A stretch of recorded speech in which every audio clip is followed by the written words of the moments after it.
तो हेलो दोस्तों, मेरा नाम सचिन कुमार और आप देख रहे हैं एसके एवरीटाइम यूट्यूब चैनल को। दोस्तों आज की इस वीडियो में मैं इस बुक से चैप्टर नंबर 2 को करवाऊंगा, ठीक है, जो कि हमारा चैप्टर नंबर 2 है भारत में शैक्षिक नीतियां, ठीक है। तो चलिए वीडियो को स्टार्ट कर देते हैं। तो भारत में शिक्षा नीतियां, चलिए इनको समझते हैं। पर जो एनईपी है, पहले जो एनईपी आती है यानी नेशनल एजुकेशन पॉलिसी, ठीक है, जो आती है भाई 1968 में यानी 1968 में आती है, ठीक है। इसकी हम पहले सिफारिशें समझेंगे, ठीक है, उसके बाद इसकी उपलब्धि समझेंगे और उसके बाद इसकी सीमाएं समझेंगे, ठीक है। तो पहले इसकी हम समझ लेते हैं भाई सिफारिशें क्या होती है, ठीक है। सिफारिश तो इसमें एक बात कहेगी कि जो भी हमें एजुकेशन प्रोवाइड करनी है प्राथमिक लेवल पर, वो हमें करनी है भाई एकदम फ्री एजुकेशन, ठीक है।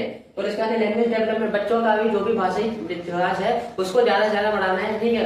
और इसके बाद शिक्षक की स्थिति, जो शिक्षक की स्थिति है उसको भी ठीक करना है, क्योंकि कई बार ऐसा है कि जो भी टीचर है उनकी वैल्यू नहीं है, ठीक है। तो इस वजह से उसको भी ठीक करना है, ठीक है। शैक्षिक अवसरों की समानता, ठीक है, जो भी शैक्षिक अवसर है, ठीक है, जहाँ पर वैल्यू होनी चाहिए टीचरों की या फिर शैक्षिक अवसरों की, वहां पर वो वैल्यू भी होनी चाहिए।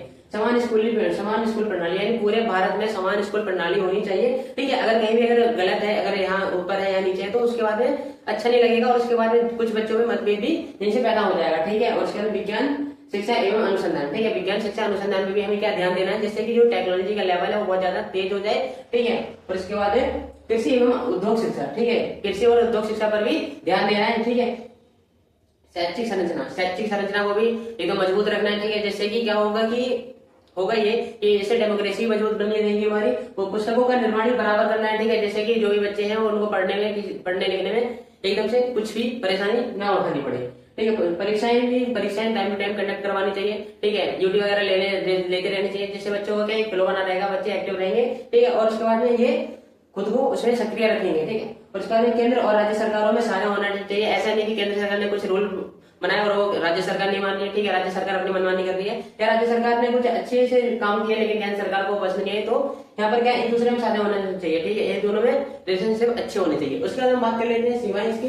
तो कार्यान्वयन में क्या इसकी उपलब्धि पहले देख लेते हैं। उपलब्धि पहले देखो तो जो इसकी पहली उपलब्धि है वो है 14 वर्ष तक फ्री और कंपलसरी एजुकेशन प्रोवाइड करनी है। और उसके बाद समान संरचना, ठीक है, यानी समान संरचना यानी स्कूल का जो भी स्ट्रक्चर है वो किस वे में चलेगा, 10+2+3 इस वाले पैटर्न पे लेकर के चलना है इनको। उसके बाद आता है प्राइमरी एजुकेशन को भी क्या करना है, बढ़ावा देना है। उसके बाद साइंस, मैथ और टीचर और टेक्नोलॉजी पर भी क्या देना है, ध्यान देना है, जिससे कि बच्चों में जो भी सोचने समझने की क्षमता है वो बहुत तेज हो जाए। और एनहेंस लोकल लैंग्वेज, ठीक है, जो भी वहाँ की लोकल लैंग्वेज है बच्चों को उसमें ही गाइड करना है, उसमें ही समझाना है, जिससे कि क्या हो बच्चे का जो क्षेत्रीय भाषा है उसका भी क्या साथ साथ विकास होगा और बच्चा ज्यादा से ज्यादा चीजों को सीख सकेगा अपने लोकल लैंग्वेज में, ठीक है। उसके बाद में देश की जो जीडीपी है, जीडीपी का 6% हिस्सा हमें एजुकेशन पर खर्च करना है, ऐसा उस टाइम रखा गया था एनईपी 1968 का अकॉर्डिंग, ठीक है। अब इसकी सीमाएं देख लेते हैं, इसकी सीमाएं क्या है। तो सीमाएं ये पहले जो कार्यान्वयन में कमी, ठीक है, जो भी नीति हमने बना ली लेकिन उसकी नीति बनाने के बाद में ये नीति क्या हुई कि इसकी कमी हुई, ठीक है, यानी लागू नहीं हुई, कहीं पर तो लागू करी, कहीं पर इसका नामो निशान तक नहीं रहा। और 3 भाषा सूत्र भी असफल रहा, ठीक है। कई जो हिंदी भाषी राज्य है वो हिंदी को प्रमोट कर रहे थे, जो साउथ वाले स्टेट है वो साउथ में जो भी लैंग्वेज चलती है, ठीक है, लोकल लैंग्वेज वो उसको एनहेंस कर रहे हैं, ठीक है। तो दोनों में क्या मतभेद है, तो इस वजह से ये भी क्या 3 भाषा सूत्र फेल हो गया, ठीक है। शिक्षा पर पर्याप्त खर्च, ठीक है, कहा गया था कि देश की 6% देश का जितना भी जीडीपी है उसका 6% हिस्सा हम एजुकेशन में खर्च करेंगे, लेकिन ऐसा बिल्कुल हुआ नहीं। और उसके बाद ग्रामीण और शहरी असमानता, ठीक है, शहरों में तो शिक्षा पहुंच गई लेकिन ग्रामीण में क्या हुआ कि वहां पर शिक्षा पहुंची नहीं, ठीक है, नेटवर्क इशू है, ठीक है। तो और इस तरह की बहुत सारी दुविधाएं हुई। और उसके बाद गुणवत्ता में सुधार की कमी, क्वालिटी वही है जैसे पहले थी, कोई भी चेंजेस नहीं आया नई एजुकेशन पॉलिसी के बाद भी। वेबसाइट और तकनीकी शिक्षा में भी क्या उपेक्षा, ठीक है, लेकिन ऐसा हुआ नहीं है। और समान अवसर का अभाव, ठीक है, समान अवसर कहा गया था कि समान अवसर सभी को देंगे, समान अवसर सभी को मिलेंगे, लेकिन ऐसा मिलेगा नहीं है। उसके बाद आप देख लेते हैं, चलिए दोस्तों आप समझ लेते हैं एनईपी 1986 की सिफारिशों को, ठीक है। तो पहली जो सिफारिश है वो है समानता के लिए शिक्षा, ठीक है, यानी जो शिक्षा है वो किस तरह से होनी चाहिए, सभी को समान अवसर मिलने चाहिए, ठीक है, यानी शिक्षा का जो लेवल है कैसा होना चाहिए, समानता के अकॉर्डिंग, ठीक है। उसके बाद में प्रौढ़ शिक्षा यानी जो भी लोग 15 साल से लेकर के 35 साल के बीच में है उनको क्या शिक्षा देनी है, ठीक है।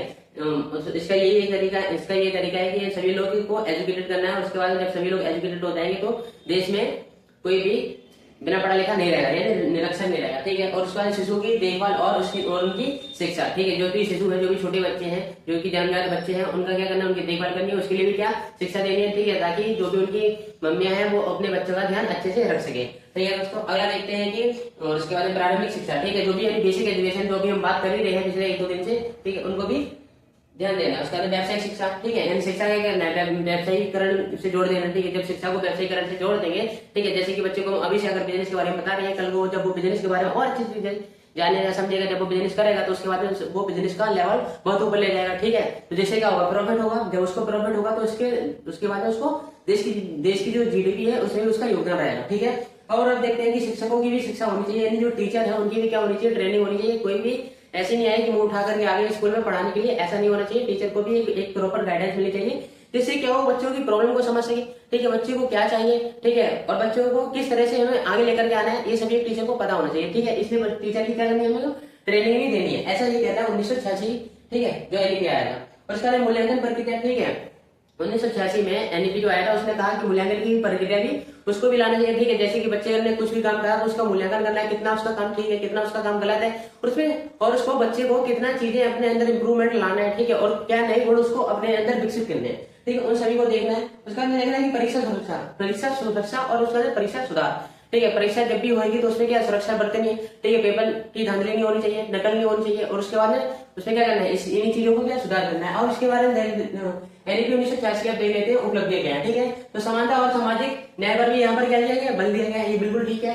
ऑपरेशन ब्लैक बोर्ड, ठीक है, स्कूलों में ब्लैक बोर्ड लगाएंगे ताकि बच्चे को टीचर आराम से लिख करके समझा सके, ठीक है, ताकि उन बच्चों को एक प्रत्यक्ष रूप से नॉलेज मिले, ठीक है। उसके बाद हम देखते हैं सीसी यानी भाई कंटिन्यूअस कॉम्प्रिहेंसिव एवोल्यूशन, ठीक है, ये आता है, ठीक है। उसके बाद में अभी ये क्या करता है कि बच्चों का मूल्यांकन भी करता है, ठीक है, उनका आकलन कर देगा, ठीक है, उन्होंने कितना स्कोर करा है, ठीक है, उनको कितनी अभी अपने अंदर इंप्रूवमेंट की जरूरत है ताकि वो अपना परीक्षा में अच्छा से अच्छा प्रदर्शन कर सके, ठीक है। उसके बाद देखिए प्रौद्योगिकी और दूरस्थ शिक्षा, जैसे कि एओ, टीवी, रेडियो, ओपन यूनिवर्सिटी, ये सब क्या करती है, दूरस्थ शिक्षा यानी घर बैठे क्या करवाती है, लर्निंग करवा देती है, ठीक है। फिर देखो व्यावसायिक प्रशिक्षण पर जोर दिया गया, ठीक है। और उसके बाद देखिए मूल्य शिक्षा, ठीक है, जो भी वैल्यू एजुकेशन है वहां पर भी क्या है, इसको बल दिया गया ताकि बच्चे को अंदर चरित्र का निर्माण हो, ठीक है, बच्चे में क्या सामाजिक चेतना का भी विकास हो सके, ठीक है, बच्चा अपने सहयोग की बच्चे जो भी बच्चा है उसमें क्या सहयोग की भावना का भी विकास हो। डाइट यानी टीचर ट्रेनिंग पर ये क्या देता है, बल देता है, ठीक है। एक संस्था होती है जो क्या देती है, टीचर ट्रेनिंग और बल देती है, ठीक है। ये जान लेते हैं इसकी सीमाएं क्या होती है। बजट की कमी, ठीक है, इसकी जो 1986 में जो एनईपी आई थी उससे सबसे बड़ी कमी यही थी कि वहां पर बजट जितना तय किया गया था वो बजट मिला ही नहीं, ठीक है, तो इसलिए क्या हो गया, बजट की कमी हो गई। और उसके बाद नीति को फॉलो नहीं किया गया, ठीक है। जब कोई जो भी नीति बनी है जब उसको फॉलो नहीं करेंगे तो जो काम की प्रतीक्षा हमने कानून का जो भी हमने भापा है कि हम इतने समय में इतनी चीजें अचीव कर लेंगे, जब हम उनको फॉलो नहीं करेंगे, ठीक है, हम काम ही नहीं करेंगे तो क्या होगा, कुछ नहीं होने वाला, ठीक है। तो इसलिए नीति को क्या करना, लोगों ने फॉलो नहीं करा, तो जब नीति फॉलो नहीं करी तो फिर काम भी नहीं हुआ, गुणवत्ता के लिए कोई चेंज नहीं आया, ठीक है। जैसी पहले एजुकेशन थी वैसी अभी भी रही, कोई भी चेंजेस नहीं आया, निर्धारित लक्ष्य वो ऐसे ही रह गए, ठीक है। इन्होंने कुछ गोल सेट किए थे कि इतने टाइम में इतने मुझे अचीवमेंट प्राप्त करने, लेकिन ऐसा कुछ नहीं हुआ, ठीक है। ये इसका बहुत बड़ा फेलियर रहा। टीचर ट्रेनिंग नहीं हुई, ठीक है, जैसे टीचर थे वैसे ही रहे, टीचरों की भी कोई उनको टीचर को कोई भी प्रशिक्षण नहीं मिला, ठीक है, जिस वजह से स्कूल में कोई भी चेंजेस नहीं। चलिए अब आगे समझते हैं अगली वीडियो में। दोस्तों आज की वीडियो में हम समझेंगे प्रोग्राम ऑफ एक्शन की सिफारिश है, ठीक है। तो चलिए समझ लेते हैं जो भाई प्रोग्राम ऑफ एक्शन है, ये आया था 1986 की एनईपी के बाद में, उसमें पहले संशोधन हुआ, उसके बाद में ये आता है 1992 में, ठीक है। तो इसमें कुछ इसकी सिफारिशें रखेंगे जो कि प्राथमिक शिक्षा के लिए, यानी सार्वभौमिक नामांकन, यानी सभी बच्चों का नामांकन करना है, ठीक है, सभी बच्चों का स्कूल में नाम लिखना है, और उसके बाद में उपस्थिति उनकी नोटिस करनी है, ठीक है, बच्चों का कितना एडिशन हुआ है, कितनों का नहीं होगा, उन सभी की सुनिश्चित करना है, ठीक है। ड्रॉप आउट को भी क्या करना है, हमको कम करना है, ठीक है, ये सब इसमें लगा है। नॉन ऑफिशियल एजुकेशन सेंटर की भी क्या करनी है, स्थापना करनी है, जिससे क्या हो, बच्चे का जो विकास हो और तेजी से हो सके, ठीक है। वंचित वर्गों पर लड़कियों की भी एजुकेशन पर क्या देना है, तो ध्यान देना था, ठीक है। और उसके बाद हम देख लेते हैं माध्यमिक शिक्षा में ये था कि जो भी माध्यमिक विद्यालय है जिले लेवल पर, उन सभी का बहुत ज्यादा बड़ी मात्रा में विस्तार हो, जिससे होगा कि प्रत्येक एरिया में एक स्कूल हो जाएगा, जिससे कि सभी बच्चे आराम से अपने विद्यालय में जाकर के पढ़ सकेंगे, ठीक है। और जो भी बच्चों का जो करिकुलम होगा वो होगा साइंस, मैथ और बिजनेस एजुकेशन से रिलेटेड, जैसे कि बच्चा का माइंड एकदम से तेजी से ग्रो करे और उसके बाद में उसको साइंस, मैथ और उसके बाद उसको बिजनेस एजुकेशन की भी नॉलेज हो जाए। अब हम देख लेते हैं कि यहाँ पर लाइफ रिलेटेड जो भी है करिकुलम जो भी रखेंगे वो कैसा होना चाहिए, लाइफ से जुड़ा हुआ होना चाहिए, ठीक है, क्योंकि अभी हम जो पढ़ रहे हैं, ठीक है, वो कैसा हमारी जिंदगी से जुड़ा हुआ होना चाहिए, ठीक है, कल को जो भी आप क्या है हमारे काम है, ठीक है। अब देख लेते हैं उच्च शिक्षा यानी हायर एजुकेशन, उसकी क्या गुड क्वालिटी एजुकेशन, ठीक है, जो उसकी गुणवत्ता है हायर एजुकेशन की बहुत ज्यादा अच्छी होनी चाहिए, जिससे कि क्या हो, जो भी हायर एजुकेशन लोग गेन करते हैं वो उनके पास एक अच्छा सोचने समझने का एक नजरिया पैदा हो जाए, ठीक है।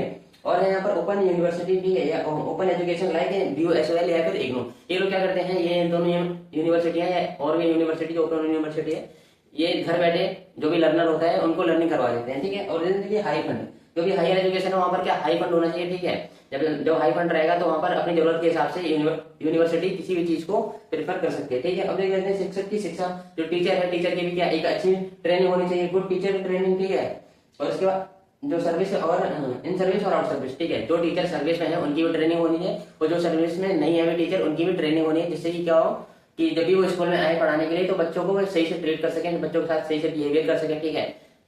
और उनमें सहनशील जो भी क्षमता है उसका भी बहुत ज्यादा गहन विकास हो सके, ठीक है। अब उसके लिए देख लेते हैं कि इसमें समाज शिक्षा, ठीक है, इसका समाज शिक्षा यानी एडल्ट एजुकेशन, यानी जो भी 15 साल से लेकर के 35 साल तक के बीच में है उनके भी क्या में एजुकेशन पर ध्यान देना, जिससे कि हमारे समाज में कोई भी आदमी बिना पढ़ा लिखा ना रहे, ठीक है। और जिससे होगा कि लिटरेसी रेट भारत का क्या बढ़ जाएगा।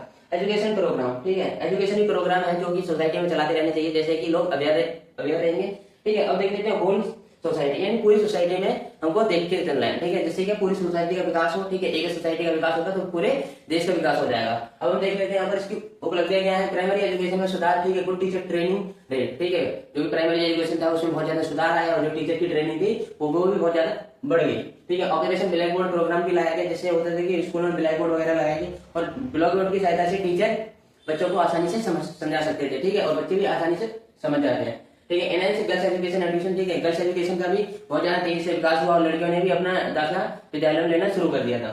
और उसके बाद महिला शिक्षा में भी क्या वृद्धि हो गई। और हाई एडल्ट एजुकेशन, जो भी प्रौढ़ वयस्क के, ठीक है, या फिर प्रौढ़ शिक्षा है उसको भी बहुत ज्यादा बढ़ावा मिला, है ना। व्यावसायिक एजुकेशन पर भी बहुत ज्यादा जोर दिया, व्यावसायिक एजुकेशन भी बहुत ज्यादा उसमें जोर दिया गया। अब जान लेते हैं कि इसकी सीमाएं क्या होती है। तो ग्रामीण और शहरी शिक्षा असमानता, ये हमेशा शुरू से पॉइंट चला आ रहा है, ठीक है, कॉमन पॉइंट हो गया। आप अपने एग्जाम में तुरंत इसको लिख देना, ठीक है, ये हर किसी जितनी यही समय यही फेलियर रहा है, ठीक है। अब ग्रामीण और शहरी शिक्षा में असमानता, ठीक है, ग्रामीण में क्या होता है कि वहां पर कभी किसी चीज की कमी, किसी टाइम फंड की कमी है, ठीक है, अच्छे टीचर नहीं है, ठीक है, लोग गाँव में इतना ध्यान नहीं देते हैं, वही शहरों में लोग एक्टिव होते हैं, ठीक है, और शहरों पे ज्यादा ध्यान देते हैं, ठीक है, और वहीं से उनका विकास भी तय होता है।